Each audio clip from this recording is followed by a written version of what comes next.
মালদা, দিনাজপুর, রাজ্যের বিভিন্ন জায়গা থেকে এসেছেন, যাদের অনেকের বাড়ির লেবার ছেলেরা মালিকের লেবার হয়ে ভিন্ন রাজ্যে কাজ করছেন।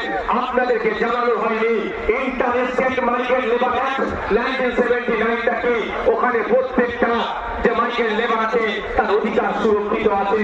কিন্তু দুর্ভাগ্য আমাদের ওই তারিখে বইয়ের খাতাতে সুরক্ষিত আছে, বাস্তবে কিন্তু আমার শ্রমিকরা সুরক্ষিত নয়। তাই আপনাদের বলবো, যদি আপনারা আমাদেরকে সুযোগ দেন 2026-এর জন্য, শুধু আপনারা নয়, আপনারা চেপাতে যাবে বাড়িতে, মহল্লাতে, গ্রামে, মাঠে, ময়দানে, হাজারে হাটে বাজারে, যে বাসে ঘাটে যেখানেই যাবে একটাই কথা, যে আইএসএফকে এবার সুযোগ দেওয়া হোক। আইএসএফ এই চোর ডাকাত গুন্ডা মস্তানগুলোকে সরিয়ে দিয়ে সুস্থ সমাজ ব্যবস্থা নিয়ে আসবে।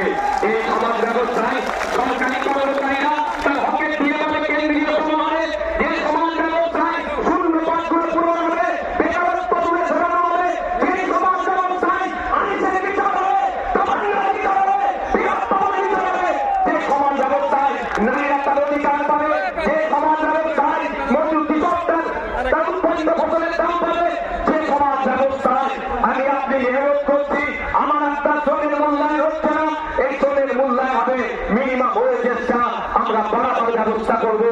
এই সমাজ ব্যবস্থায় নারীদের হাতে 1,012 টাকা তুলে দেওয়া নয়, নারীদেরকে ক্ষমতায়ন করতে গেলে আমরা মনে করি কম করে 5,000 টাকার ব্যবস্থা করতে হবে।